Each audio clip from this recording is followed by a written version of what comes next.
And for more, NBC News White House correspondent Ali Rafah joins me now. Ali, you've learned some more information on this tentative deal to use the Rafah border crossing for United States that are seeking to leave Gaza. What more have we learned?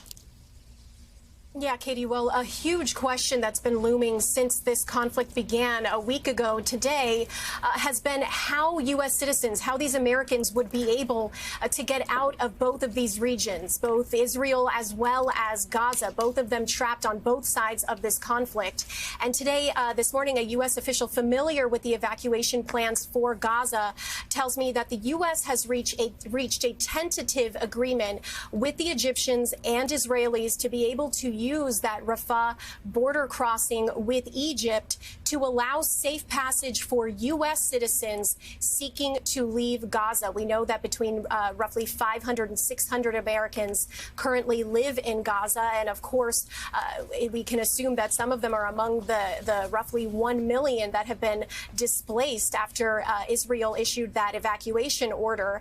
Now, this official stresses that the situation on the ground remains extremely fluid, and it's unclear whether Hamas will even allow these people to be able to access this border with Egypt. So this is a potential option for U.S. citizens trying to leave Gaza, in addition to the options that we've learned about for U.S. citizens trying to leave Israel. We know that the State Department successfully conducted their first charter flight, getting U.S. citizens and their immediate family members out of Israel yesterday, with that flight landing in Greece. So as far as how Palestinian Americans will be able to get out, that is still a big question, because, as you know, time is of the essence at this point.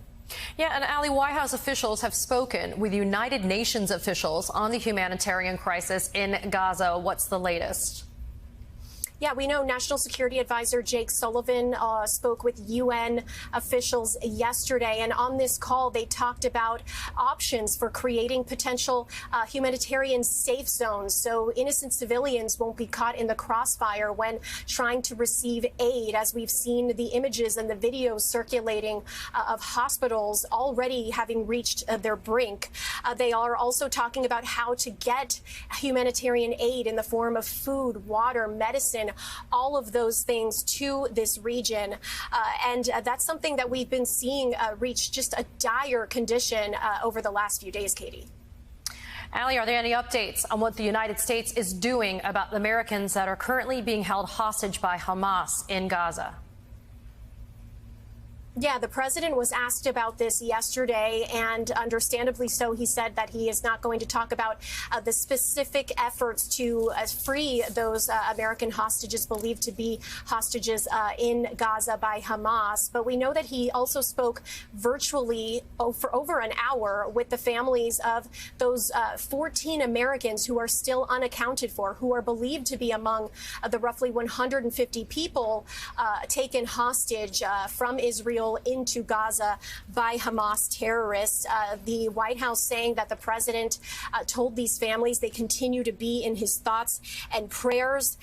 The president conveyed directly to them that he will do whatever it takes to get their loved ones back.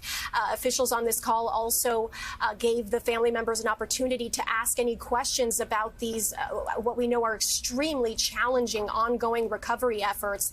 And the president had a message to deliver to these Hamas terrorists holding these prisoners hostage during an interview he did with CBS's 60 Minutes. Take a listen to a bit of that here. To those holding American hostages in Gaza, you say what?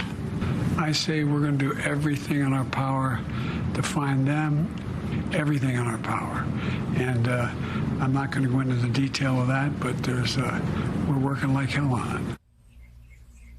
And Katie, we know that these hostage recovery efforts are also top of mind for top administration officials. That's a large part of the reason why we saw the Secretary of State in Qatar yesterday, as U.S. officials try to take advantage of neighboring nations that have lines of communication and cooperation with Hamas at this time, Katie. All right, thanks to you, Ali Rafah, NBC News White House correspondent. We appreciate it.